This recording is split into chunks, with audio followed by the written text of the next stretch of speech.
Picture this, you're a 52-year-old divorced guy trying to grow some damn tomatoes in your own backyard, and your HOA president, this perfectly manicured real estate agent named Delilah Thornfield, hands you a fine for $1 million. The paper actually crinkled in my shaking hands as I read, environmental remediation costs, $1 million for cherry tomatoes.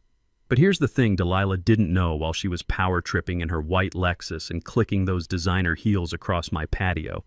I'd been digging through dusty property records for months.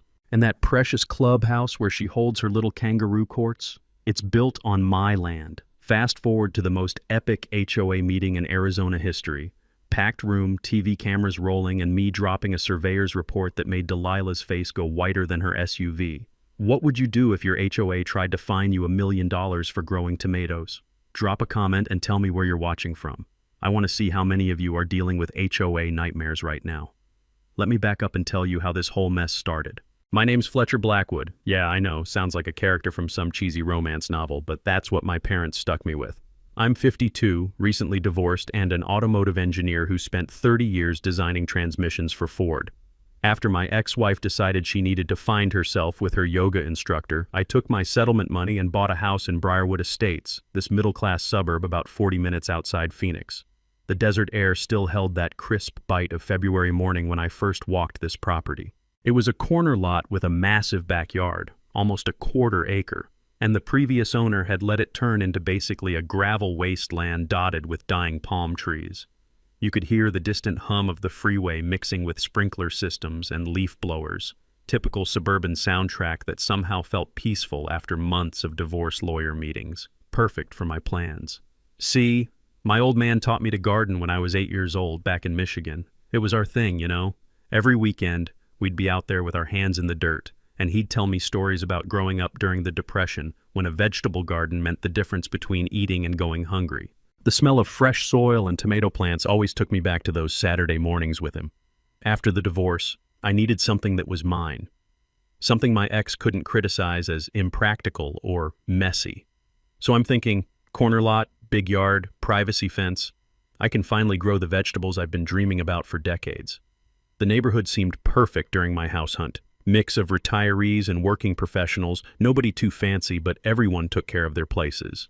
The HOA paperwork looked reasonable. Keep your lawn maintained, no loud parties after 10 p.m., paint your house approved colors. Standard stuff. The real estate agent mentioned the HOA president was very engaged with the community, which should have been my first red flag. Enter Delilah Thornfield. Delilah moved to Briarwood 8 years ago and immediately started accumulating power like some kind of suburban conquistador. She's 48, perfectly put together in that real estate agent way. Never a hair out of place, always wearing some shade of beige or cream, driving a white Lexus SUV that she keeps so clean it practically glows. Her perfume, something floral and expensive, announced her presence before she even spoke. The woman had been HOA president for 3 consecutive terms, which should tell you everything about how democracy works in homeowner associations. By March, I'd planted a modest vegetable garden in the back corner of my yard. We're talking maybe 200 square feet. Tomatoes, peppers, some herbs, a few rows of lettuce.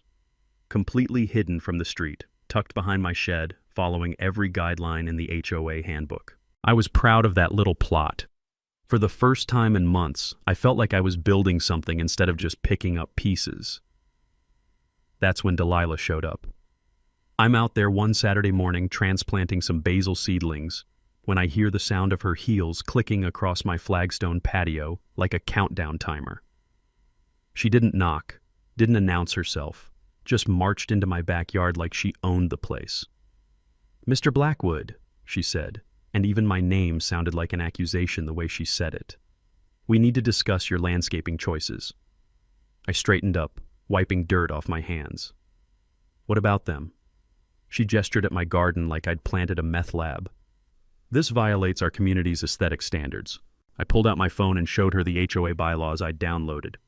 Section 4.2 clearly states that vegetable gardens are permitted as long as they're maintained and not visible from the street. Mine checks both boxes. Delilah's smile could have frozen the Sahara. "Mr. Blackwood, there's a difference between what's written in the bylaws and what's appropriate for our community standards. We have precedent here." I looked around at the neighborhood. 3 houses down, the Hendersons had a boat parked in their driveway that hadn't moved in 6 months. Across the street, Mrs. Olivia still had Christmas lights up in March. 2 blocks over, some guy had been rebuilding a Camaro in his driveway for over a year. But somehow my hidden tomato plants were the threat to property values. That was my introduction to Delilah Thornfield's selective enforcement policies. What I didn't know yet was that she'd been using this exact same playbook to terrorize other homeowners for years, and that her next move would make the $1 million fine look like a love tap. 2 weeks after Delilah's little garden inspection, I got my first taste of HOA bureaucracy in action. A certified letter showed up at my door. You know, one of those green cards you have to sign for that immediately makes your stomach drop. The thick envelope had that official government smell, like copy paper and bureaucratic dread. Inside was a notice about an emergency board meeting that had apparently happened the night before. Emergency meeting about what? My tomatoes, of course. Turns out the board had voted to clarify the landscaping rules. According to this new interpretation, vegetable gardens now required special permits. The permit fee, $500, plus a $50 per day penalty for any existing unauthorized agricultural activity. They were demanding $2,100 immediately. That's $500 for the permit, plus $1,600 in back penalties for the 32 days my garden had been violating community standards. I called the HOA management company expecting some reasonable explanation. The woman on the phone sounded like she was reading from a script. The board has determined that vegetable gardens require additional oversight to ensure compliance with community aesthetics and environmental regulations. What environmental regulations? I asked.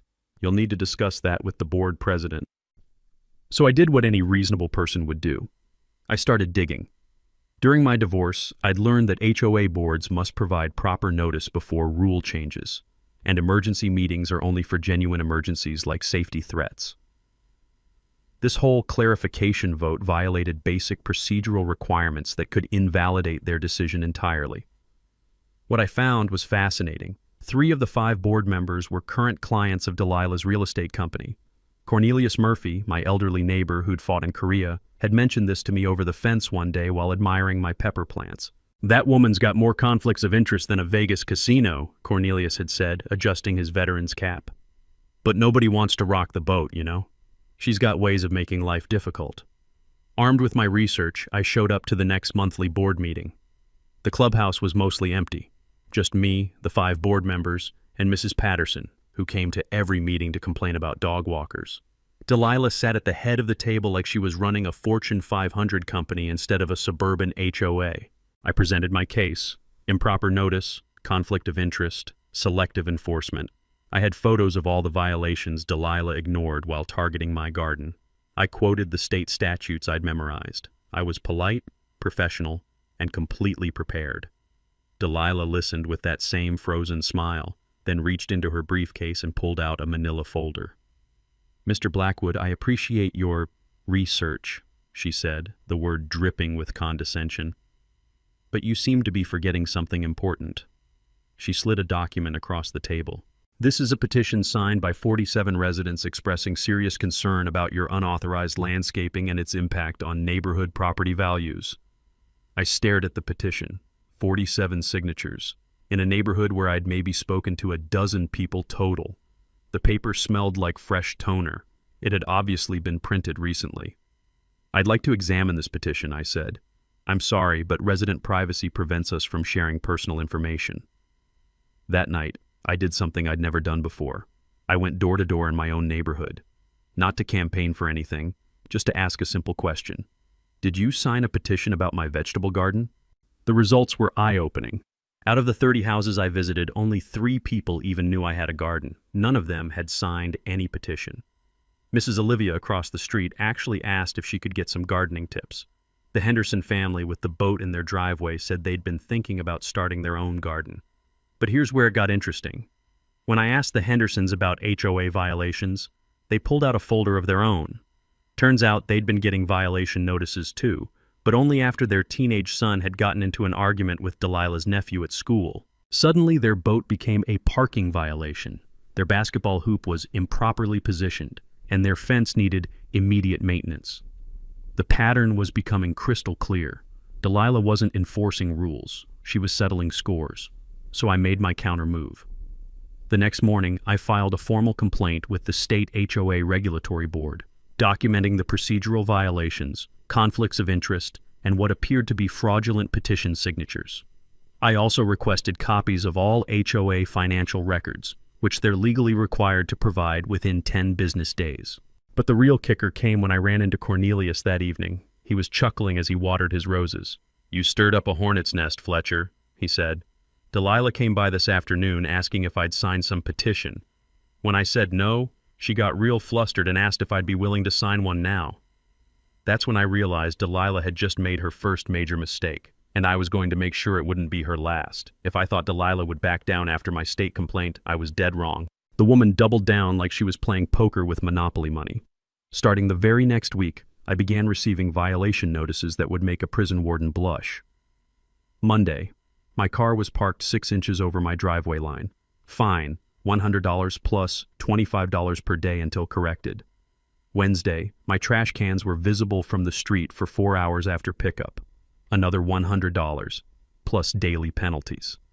Friday, my mailbox showed signs of fading paint that violated community aesthetic standards. You guessed it, $100 more. By the end of the first week, I was looking at over $600 in fines for violations so petty they bordered on harassment. The smell of diesel exhaust from the garbage truck was still lingering in the air when I found that mailbox citation tucked under my door Friday afternoon. But here's the thing about being an engineer. We're methodical by nature.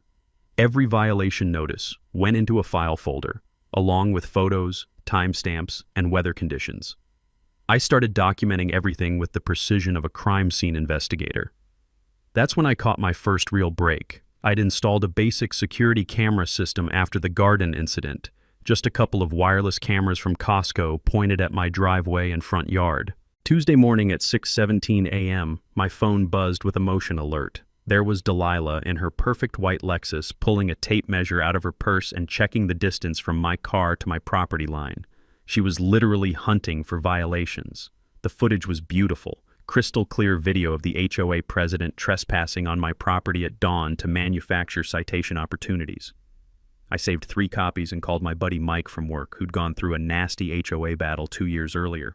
He'd told me that boards must provide financial records when requested by homeowners, and failure to comply within 10 business days violates state disclosure laws. So I made my next strategic move, requesting the HOA's complete financial records. Day 11 came and went. No records. Day 15, I sent a certified letter reminding them of their legal obligation. Day 20, I filed a second complaint with the state, this time for failure to provide mandatory financial disclosure. That's when the gloves really came off. I started getting anonymous noise complaints. Neighbors allegedly upset about my excessive lawn mowing at 8 a.m. on Saturday mornings. My sprinkler system was suddenly overwatering and creating drainage issues. The small American flag I'd mounted next to my front door was improperly displayed and needed to be moved. Each violation came with the same format: $100 fine, $25 daily penalties, and a passive-aggressive note about maintaining community standards. The breaking point came when I finally got those financial records. The thick manila envelope had that musty smell of old photocopies. And reading HOA budgets is about as exciting as watching paint dry, but sometimes boring documents contain explosive information. Buried in 3 years of expenses, I found something that made my engineering brain start connecting dots. The HOA had paid $340,000 in clubhouse maintenance and improvements over the past 3 years. I'd walked by that clubhouse every day for months. It looked exactly the same as when I'd moved in. More interesting were the payment recipients. Thornfield Property Services had received $127,000 in contracts for facility management and landscaping coordination. Guess who owns Thornfield Property Services? I cross-referenced the payment dates with board meeting minutes. None of these contracts had been put out for competitive bidding.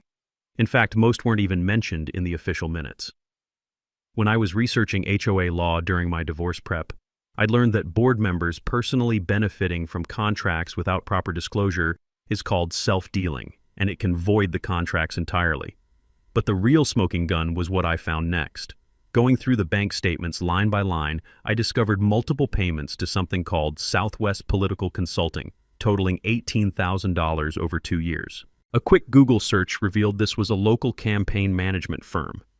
HOAs are supposed to be non-political entities. Using homeowner dues for political contributions is a federal violation. I was sitting at my kitchen table surrounded by spreadsheets and bank statements when my doorbell rang. It was Cornelius, holding a manila envelope and grinning like he'd just won the lottery. "Fletcher, you need to see this," he said. "My late wife Eleanor used to work at the county planning office. Before she passed, she mentioned something odd about the permits for this neighborhood's clubhouse." He handed me the envelope. Inside were photocopies of the original construction permits and property surveys from 1987. Eleanor always said there was something fishy about those property lines. "Thought you might find this interesting." I spread the documents across my table, and the musty smell of old government paperwork filled my kitchen. My heart started pounding as I traced the boundary lines with my finger.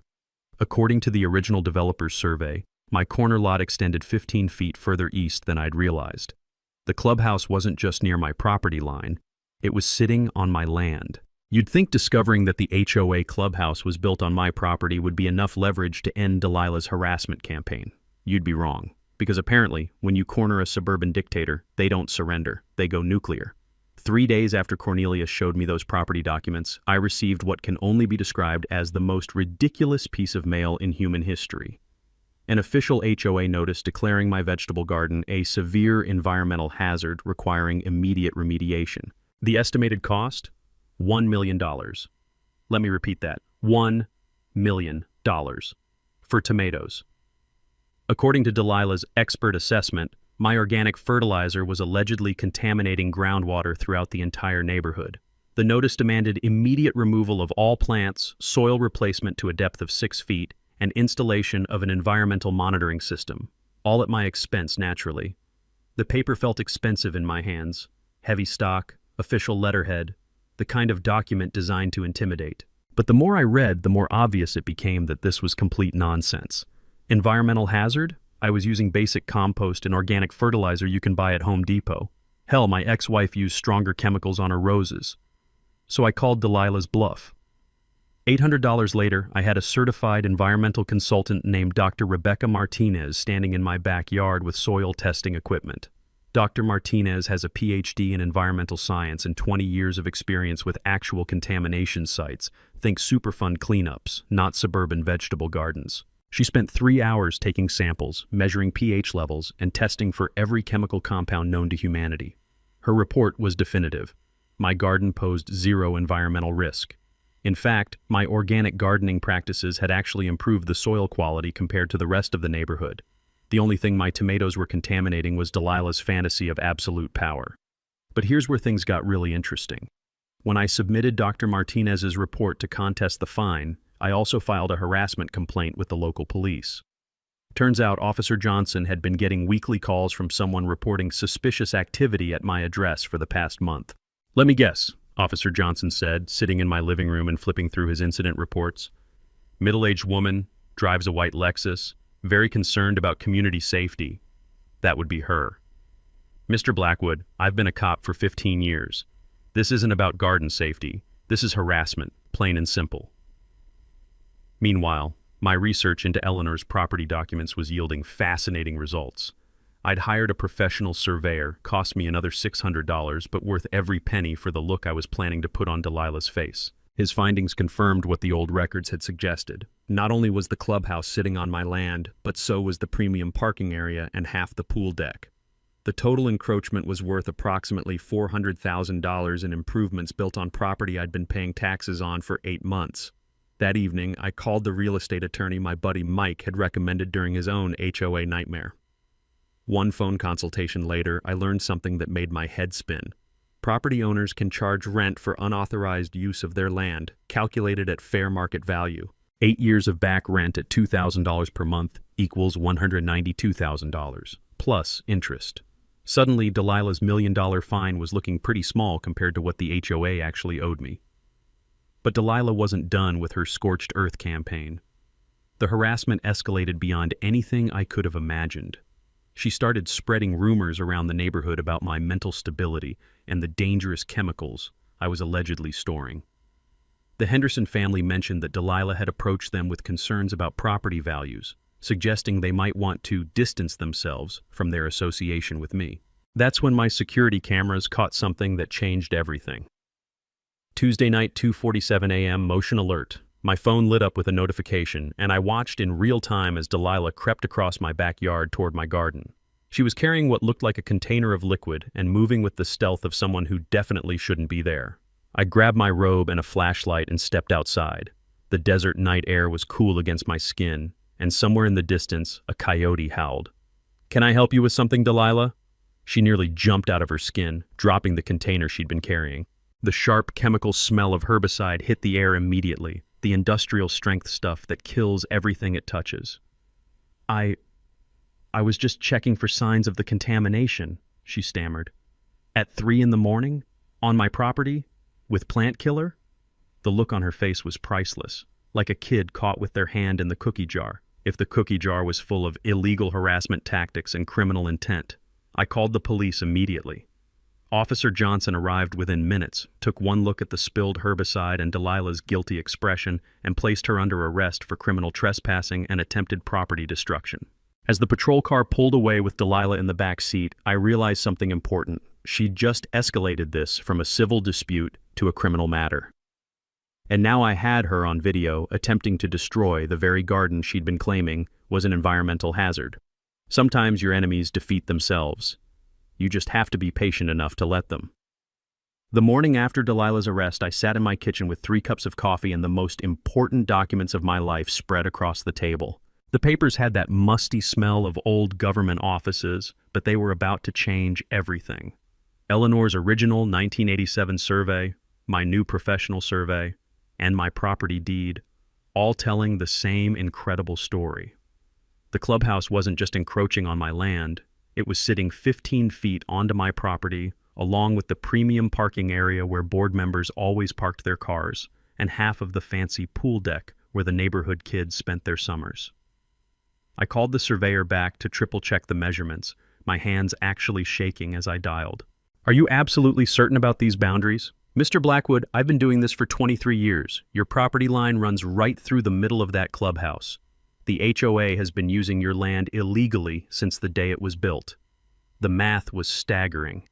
Conservative estimate of the improvements on my land, $400,000. That's not counting the land value itself, which in this market was probably another $100,000. But here's what made my engineer brain explode.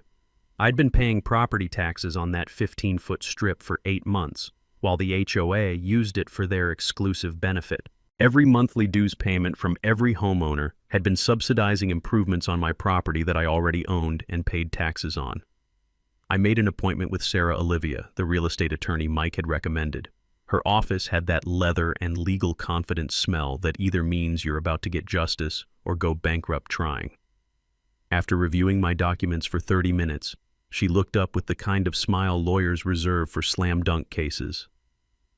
"Fletcher, in 20 years of property law, I've rarely seen anything this clear-cut. You don't just own the land, you can claim back rent for unauthorized use." "Back rent?" "In Arizona, fair market rent for commercial use of residential property runs about $2,000 per month. The statute of limitations allows collection for the full period of encroachment." I did the math in my head.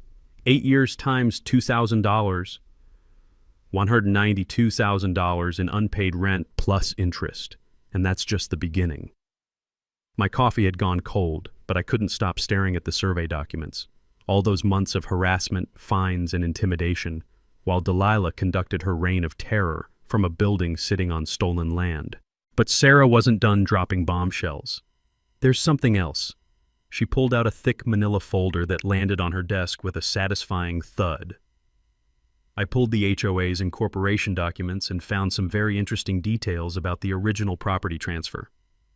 She spread out more papers. Corporate filings, property transfer documents, correspondence between the developer and HOA. The original developer was supposed to deed the clubhouse land to the HOA as part of the neighborhood build-out. But according to these records, that transfer never happened. Your lot was sold with full property boundaries intact. So they just assumed they owned it. Gets better. Look at this. She handed me a photocopy that made my blood freeze. It was the original 1987 survey, the same one Eleanor had given me, but this copy had HOA files stamped across the top in red ink. Delilah has had this survey in the HOA records for years. She knew exactly where your property lines were when she started harassing you about the garden. The room started spinning. Every fine, every violation notice, every harassment campaign, all conducted by someone who knew she was literally standing on my property when she did it.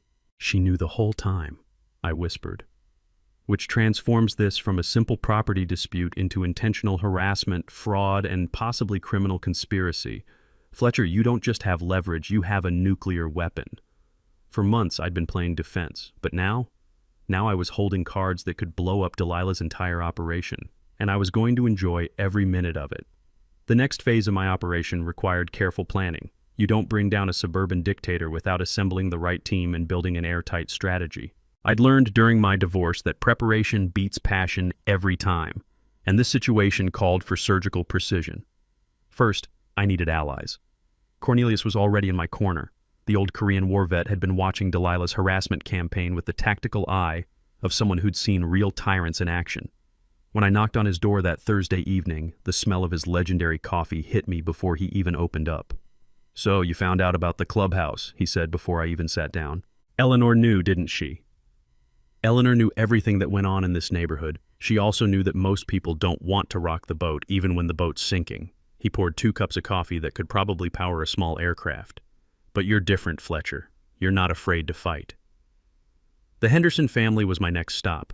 Young couple, 2 kids, and a growing stack of harassment violations since their teenager had that run-in with Delilah's nephew. When I explained what I'd discovered, Jennifer Henderson's jaw dropped so hard I thought she might need medical attention. "You mean all those fines she's been hitting us with are coming from someone who's basically squatting on your land?" "That's exactly what I mean, and I've got the surveys to prove it. What do you need us to do?" Their technical skills were invaluable. Jennifer worked in digital marketing, and her husband Tom was a software developer. Within an hour, they'd helped me create a comprehensive database of every violation notice issued in the neighborhood over the past 3 years. The data told a story that would make a civil rights lawyer salivate. Single mothers, recent divorcees, minorities, and anyone who'd ever questioned board decisions received 80% of all violations, despite representing only 30% of the neighborhood. When I was researching property law during my divorce, I'd learned that systematic targeting based on demographics can transform individual harassment cases into federal discrimination complaints. But my secret weapon was Sarah Olivia, the real estate attorney. During our second meeting, she laid out a strategy that was elegant in its simplicity, and the conference room smelled like success and expensive legal pads. "Fletcher, you have 3 nuclear options," she said, spreading documents across her mahogany table. "Option 1. Demand immediate payment of $192,000 in back rent plus interest. Option 2. Force removal of all structures from your property, which would shut down the clubhouse permanently. Option 3. Negotiate a permanent easement in exchange for specific concessions." "What kind of concessions?" "Complete amnesty for all residents who've received questionable fines, mandatory financial audit, Delilah's removal from the board, and transparent governance reforms." Basically, turn your property leverage into community liberation. I was leaning toward option 3, but Sarah had an even better idea. "Actually, there's a 4th option. We use the threat of the first 3 to leverage a complete restructuring of HOA governance. Make this about community reform, not personal revenge. Trust me, juries love David versus Goliath stories where David fights for everyone." Sarah agreed to attend the next HOA meeting as an interested resident, with all the legal documents ready but not immediately visible. The goal was to give Delilah every opportunity to do the right thing before dropping the legal equivalent of a nuclear bomb. Meanwhile, the Henderson family was working their digital magic. They'd created social media accounts documenting HOA harassment throughout Arizona, and the hashtag Briarwood Fairness was starting to gain traction. Local news reporter Diana Santos, who happened to be Cornelius's goddaughter, had reached out after seeing the posts. "This isn't just about your neighborhood," Diana explained during our phone interview. "HOA abuse is a massive issue across the state. Systematic harassment, financial corruption, discriminatory enforcement. If we can document all this in one case, it becomes a story about broader housing rights." The plan was coming together like a Swiss watch. Diana would attend the next monthly HOA meeting to cover what she thought was a routine governance story. Cornelius would rally longtime residents who'd been quietly suffering under Delilah's regime. The Henderson family would document everything and live stream the meeting for transparency. And I would walk in with a surveyor's report, property deed, and legal documentation that would prove the woman who'd been terrorizing homeowners for years had been conducting her reign of terror from a building sitting on stolen land. But first, I had one more strategic move to make. Exactly 24 hours before the meeting, I hand-delivered a formal legal notice to Delilah's house. The thick envelope contained copies of both surveys, the property deed, and a letter from Sarah outlining the encroachment issue and my legal options. I wanted her to have time to think, time to realize that doubling down would be career suicide. As I walked back to my car, the desert evening air carrying the scent of jasmine and impending justice, I couldn't help but smile. For months, Delilah had held all the power. Tomorrow night, in a clubhouse built on my land, the game would finally change. You'd think getting arrested for trespassing and attempted property destruction would humble someone. You'd think receiving legal notice that you've been conducting HOA business from a building sitting on someone else's land might inspire a little humility. But if you thought any of that about Delilah Thornfield, you clearly don't understand the psychology of suburban tyrants. The woman doubled down like she was betting her life savings on a losing poker hand. The morning after I delivered that legal notice, my security cameras caught something that made my blood boil. At 5:30 a.m., Delilah's white Lexus pulled up to my house, followed by a beat-up pickup truck I didn't recognize. Two figures got out and crept toward my garden, moving with the stealth of people who definitely shouldn't be there. My phone buzzed with motion alerts as I watched them pour something from multiple containers onto my vegetables. The acrid smell of industrial herbicide drifted through my bedroom window. The kind of chemicals that don't just kill plants, they sterilize soil for years. I was already calling 911 as I threw on clothes and grabbed my flashlight. But by the time I got outside, they were gone, leaving behind the chemical smell of environmental warfare and $600 worth of destroyed plants and irrigation equipment. Officer Johnson arrived within minutes, took one look at the devastation, and shook his head. "Mr. Blackwood, this isn't harassment anymore. This is criminal destruction of property, and given Ms. Thornfield's recent arrest, it shows a pattern of escalation." The really sick part: this happened less than 24 hours before the HOA meeting where I was planning to reveal the property encroachment. Delilah wasn't just trying to destroy my garden. She was trying to eliminate the evidence of her own hypocrisy. But here's what she didn't count on. My engineering background had taught me to document everything.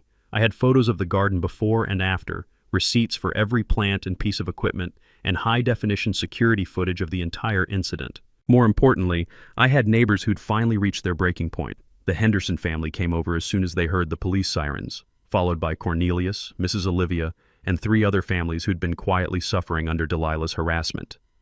What started as a crime scene investigation turned into an impromptu neighborhood rally. "This is insane," Jennifer Henderson said, staring at my destroyed garden. "She's literally trying to destroy evidence of her own harassment." "Gets worse," I said, showing them the legal documents. "She did this knowing she's been conducting HOA business from a building sitting on my property." That's when Mrs. Olivia dropped a bombshell that changed everything. "Fletcher, there's something you need to know. My husband works for the city planning department, and he mentioned something interesting about your HOA president." She handed me a manila folder that smelled like government offices and contained photocopies of building permits and inspection reports. "Delilah's been using HOA funds to make illegal political contributions through shell companies. The city's been investigating campaign finance violations, and your HOA shows up in multiple suspicious transactions."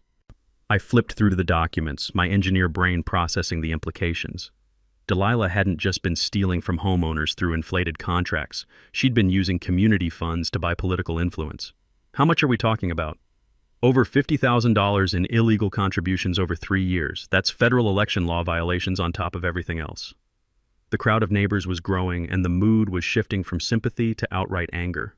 People were sharing stories I'd never heard. Elderly residents threatened with liens for minor violations, single mothers hit with impossible fine schedules, families driven to sell their homes rather than fight Delilah's harassment machine. But the real smoking gun came when Tom Henderson pulled out his laptop and showed us what he'd discovered through his digital investigation. "I've been tracking the IP addresses of those anonymous complaint emails the HOA keeps receiving," he said, his screen glowing in the morning light. "Guess where 90% of them originated?" He turned the laptop around.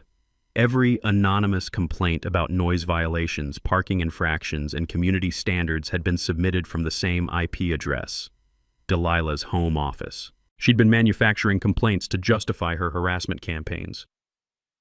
"This is it," I said, looking around at my neighbors' faces. "This is how we end this."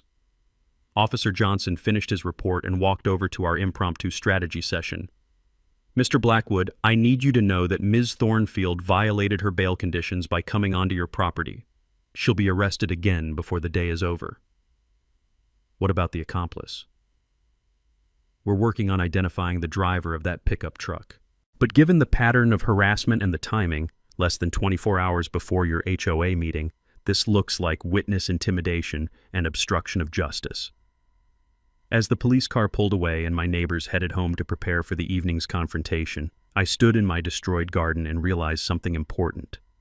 Delilah's desperate sabotage attempt hadn't just failed, it had created a dozen more witnesses to her criminal behavior. Tonight's HOA meeting wasn't going to be a polite discussion about property boundaries. It was going to be a reckoning. If I thought Delilah's garden sabotage was rock bottom, I was wrong. The woman still had one more desperate play left, and it was so spectacularly stupid that it almost felt like she was trying to destroy herself. 3 hours before the big HOA meeting, Delilah called an emergency board session with the 2 remaining members who still answered her calls. The agenda, according to the hastily printed notice shoved under everyone's doors: immediate expulsion of Fletcher Blackwood from Briarwood Estates HOA for conduct detrimental to community safety and property values. Let me break down the beautiful irony of this situation. A woman who'd been arrested twice in 2 weeks, who'd been conducting HOA business from a building sitting on my property, was trying to expel me from an organization that was using my land without permission. Even better? Only 2 of the 5 board members showed up.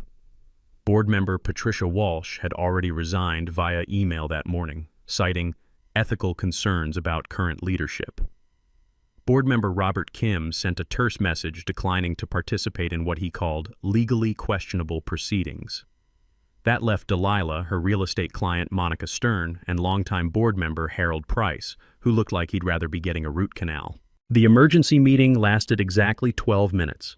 I know because Tom Henderson live-streamed the entire thing from the back of the room, where about 15 neighbors had gathered to watch the spectacle. This emergency session is called to address the immediate threat posed by Fletcher Blackwood's harassment of board members and destruction of community property values, Delilah announced, her voice shaking with either rage or panic. Harold Price interrupted before she could continue. "Delilah, I've reviewed the legal notice Mr. Blackwood served yesterday. Are you seriously trying to expel a homeowner while conducting this meeting in a building that may be sitting on his property? The property dispute is frivolous and will be dismissed by any competent court. The property dispute has been verified by 2 independent surveyors and involves nearly $200,000 in potential damages to the HOA. This meeting is over." Harold walked out, followed by half the residents. Monica Stern looked like she wanted to disappear into the floor, but Delilah wasn't done with her kamikaze performance. "Fine," she shouted at the remaining audience. "If you want to side with a mentally unstable man who's been terrorizing this community with his dangerous chemicals and environmental hazards, that's your choice." Tom Henderson's live stream captured every word, and by 6 p.m., #Delilah Meltdown was trending locally on social media. Meanwhile, I was putting the finishing touches on my presentation for the real HOA meeting. Sarah had helped me organize the evidence into a timeline that would be impossible to ignore. Property surveys, financial records, violation patterns, criminal complaints, and video evidence of harassment. But the real bombshell came when Diana Santos, the news reporter, called with information that made my head spin. "Fletcher, I've been investigating Delilah's background for my story, and I found something incredible. She's used this exact same playbook in 3 other HOA communities." "What do you mean?" "Same pattern. Get elected to HOA board, manufacture violations against specific residents, use harassment to drive out anyone who questions her authority. She was actually sued in Scottsdale for discrimination and settled out of court for $75,000. Why wasn't this public knowledge? Non-disclosure agreement. But here's the kicker. I found court records showing she's been banned from holding HOA positions in 2 other municipalities." The pieces were falling into place like dominoes.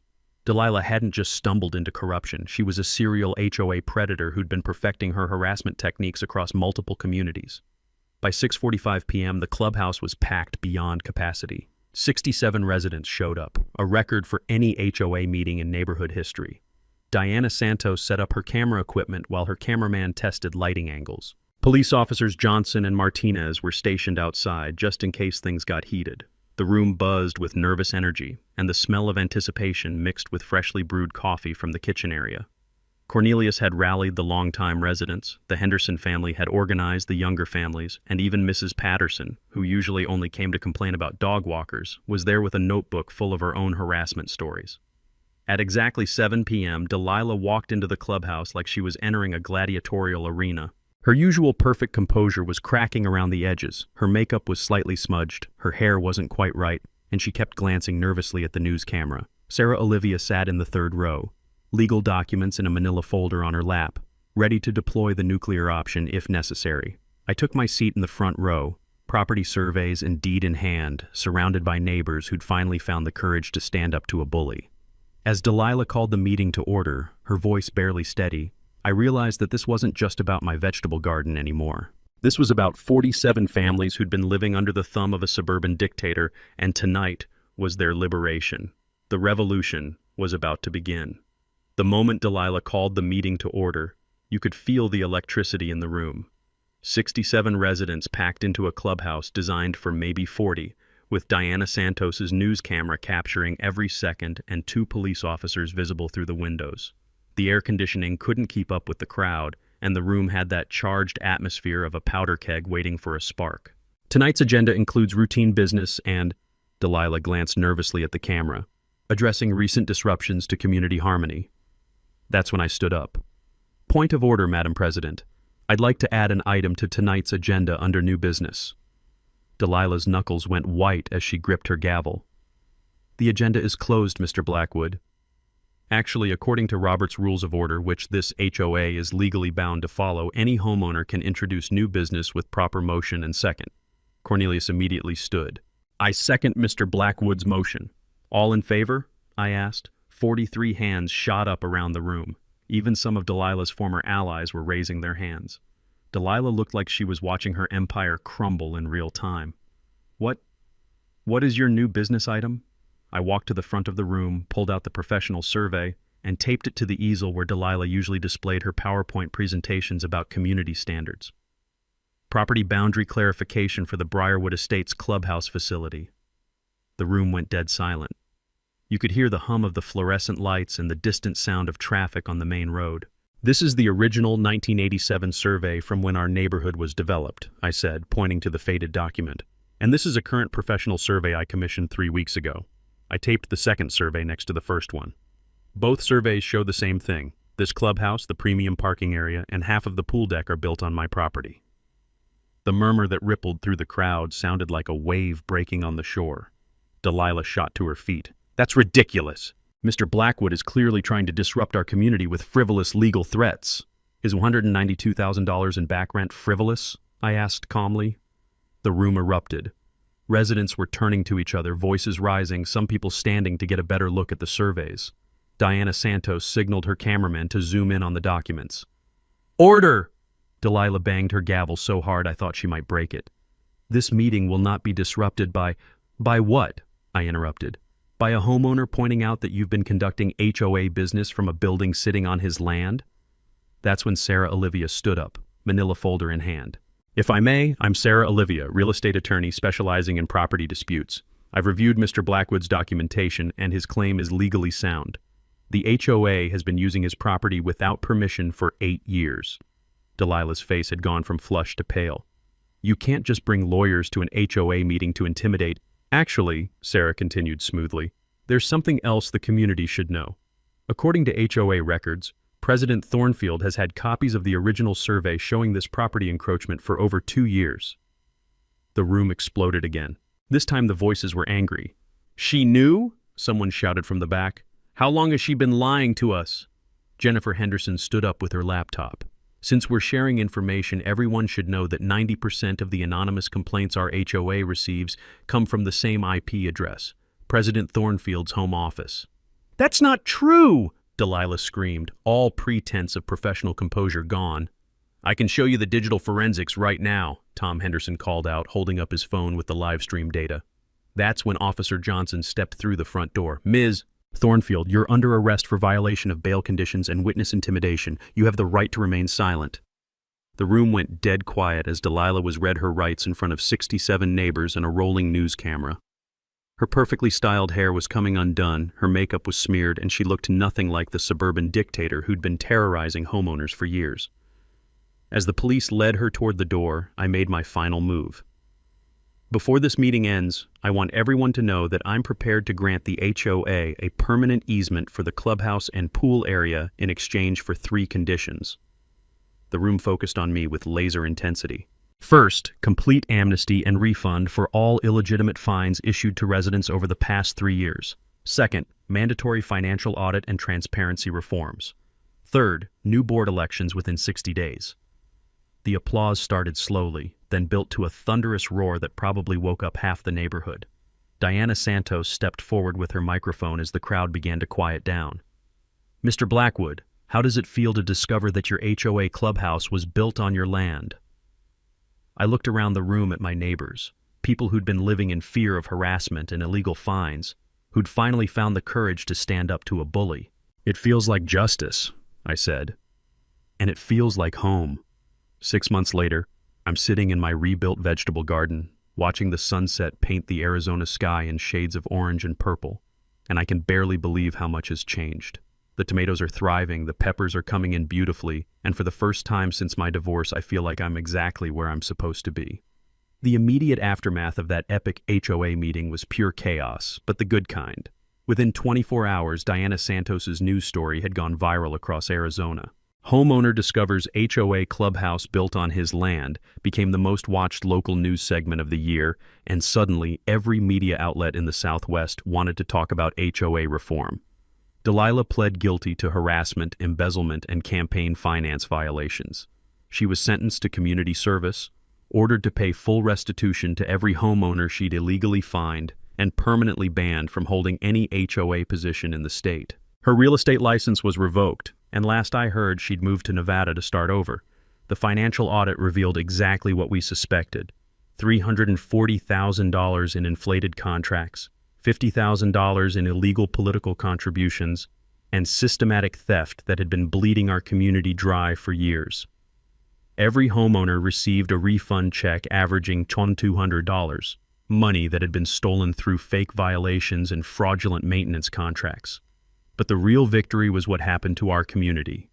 The new HOA board, elected in a landslide vote, implemented transparency reforms that became a model for other neighborhoods. All financial records are now posted online, board meetings are live streamed, and any contract over $5,000 requires competitive bidding with homeowner notification. My corner lot property value increased by $50,000, partly due to the legal clarification, but mostly because Briarwood Estates became known as the neighborhood that stood up to corruption. People want to live in a community where bullies can't hide behind bureaucracy.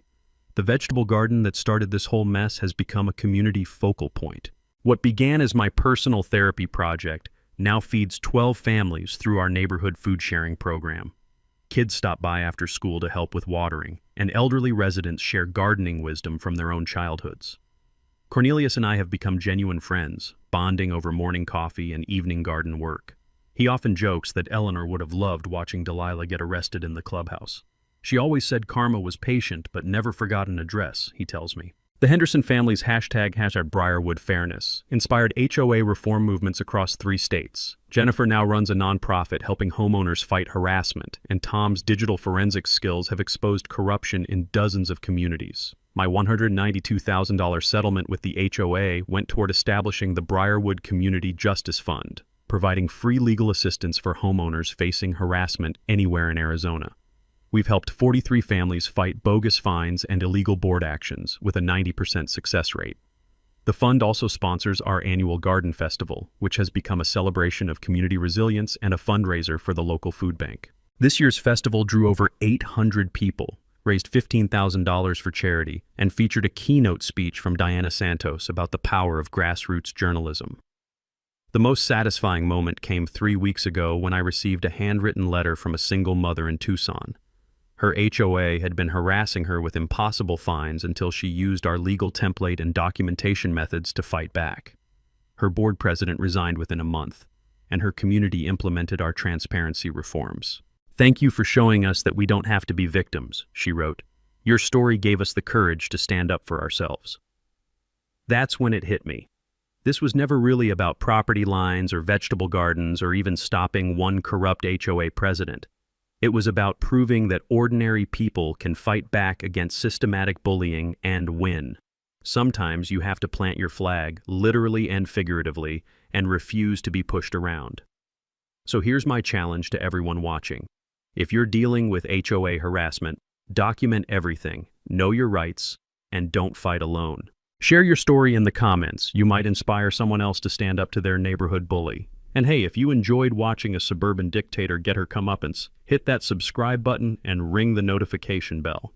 Next week, I'm telling you about my neighbor who tried to claim my driveway belonged to him and how I used a 200-year-old property law to get the most satisfying revenge of my life. Remember, knowledge is power, documentation is everything, and sometimes the best revenge is just being more organized than your enemies. Thanks for watching, and keep fighting the good fight.